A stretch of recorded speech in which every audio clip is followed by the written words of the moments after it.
প্রতিদিন তুলসী পাতা চিবিয়ে খেলে পেটের গ্যাসের সমস্যা দূর হয়। ভাতের সাথে কাঁচা পেঁয়াজ খেলে হার্টের অসুখের ঝুঁকি কমে। নিয়মিত 2 কোয়া কাঁচা রসুন খেলে দ্রুত লিভারের চর্বি কমে। চুলকানির সমস্যায় প্রতিদিন নিম পাতার রস খান। প্রতিদিন হাফ ইঞ্চি কাঁচা হলুদ খেলে হার্টে ব্লক হয় না। ধনিয়া পাতার চাটনি খেলে থাইরয়েড দূর হয়। করলার জুস খেলে ডায়াবেটিস নিয়ন্ত্রণে থাকে। কিশমিশ ভেজানো পানি খেলে চেহারার উজ্জ্বলতা বৃদ্ধি পায়। ওজন দ্রুত বাড়াতে কলা খান।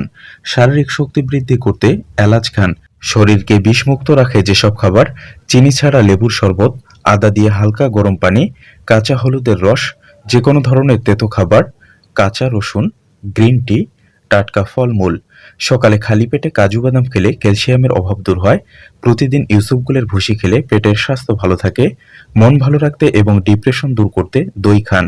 কাঁচা ডিম এবং আমলকির রস একসাথে মিশিয়ে চুলের গোড়ায় লাগালে চুলের গোড়া মজবুত হয় এবং চুল পড়া বন্ধ হয়।